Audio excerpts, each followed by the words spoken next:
Olá para você, tudo bem?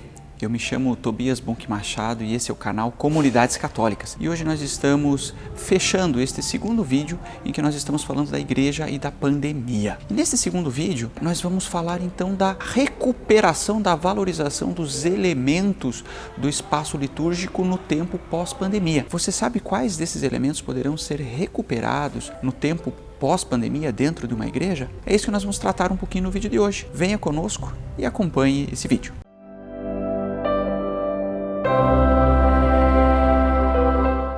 Bem, e primeiramente é importante a gente saber que existe uma diferença entre igreja com I minúsculo e igreja com I maiúsculo. Talvez alguns de vocês, claro, saibam disso.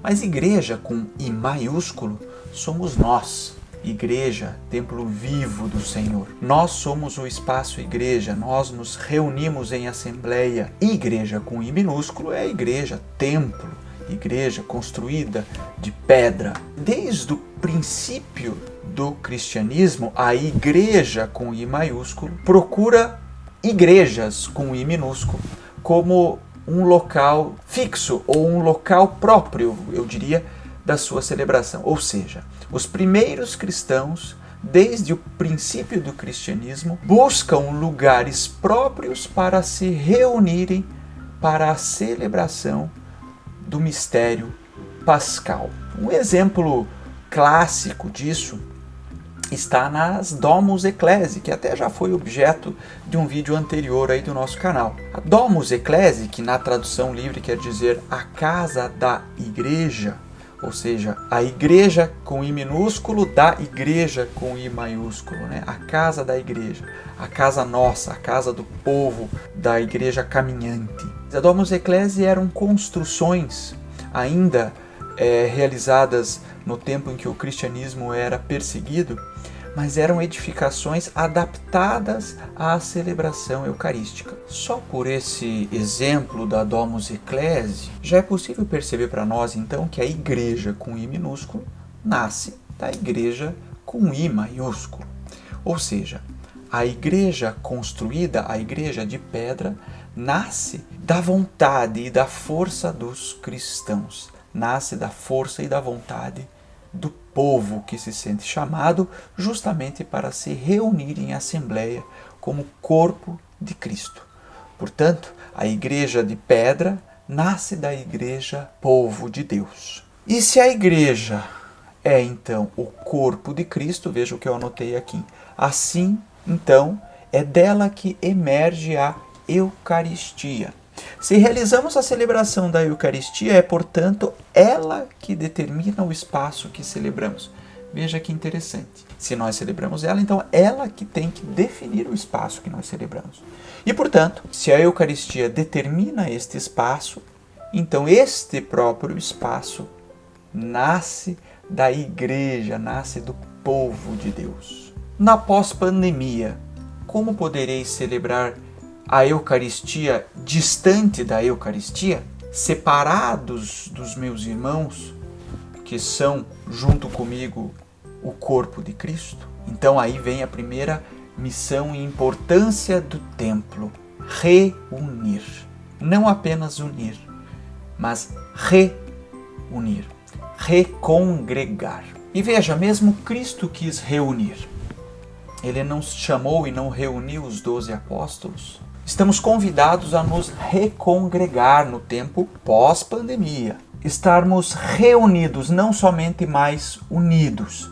Então, quer dizer, precisamos estar reunidos para o encontro com o Pai e também para a evangelização. Mas precisamos estar reunidos em um espaço digno. Nós falávamos aqui nos últimos vídeos, você pode recordar também, sobre a simbologia do espaço litúrgico.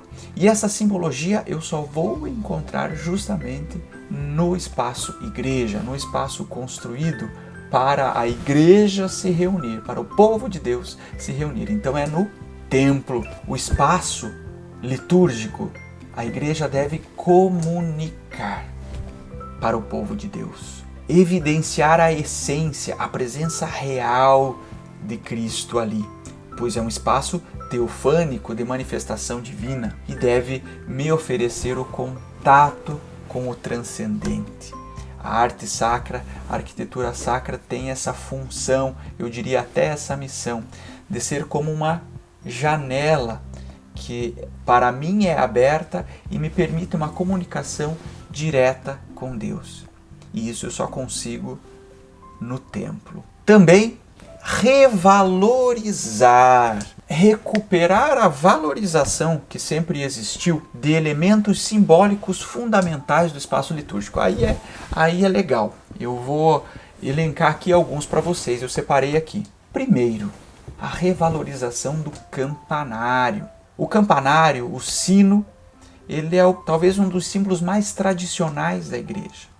E ele é justamente para uma comunicação com o povo e para o chamamento à celebração eucarística. Que tempo importante de nós valorizarmos o sino quando da pós-pandemia. O adro, segundo elemento importante desta revalorização de alguns dos espaços de uma igreja. O adro é o espaço que está diante, na frente de um templo, de uma igreja, que justamente é aquele espaço que tem por missão me fazer sair do mundo profano, me preparar para entrar ao mundo sagrado, dentro da igreja onde eu terei a experimentação do céu. Esse ambiente tem que me permitir a preparação para a celebração. Ele tem que me separar do profano para eu entrar ao sagrado. Então a revalorização desse espaço de preparação para entrar ao templo. E ele tem uma segunda função muito interessante, que é no após-missa, após-celebração,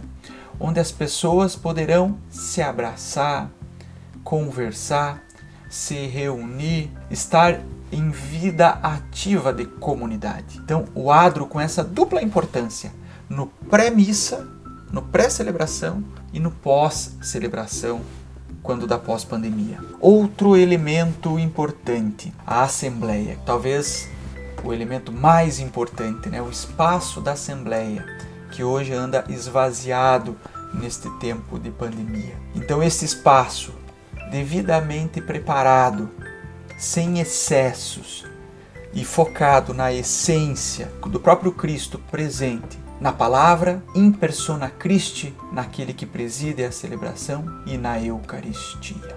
Eu procurei fazer uma reflexão aqui da importância do templo no tempo de pós-pandemia. Obviamente poderíamos falar muito mais e é por isso que eu te convido. Escreva aí, o que você acha? Como será o tempo pós-pandemia na sua comunidade? Quais as dificuldades da sua comunidade no momento atual? Como será preparado o templo da sua comunidade quando tudo isso passar? Participe conosco, curta, compartilhe esse vídeo. Vamos refletindo juntos diante desse momento difícil que estamos passando, mas sabendo que justamente ele vai passar e em breve estaremos todos reunidos em assembleia para celebrar a Eucaristia. Um grande abraço, fiquem com Deus e até o próximo vídeo.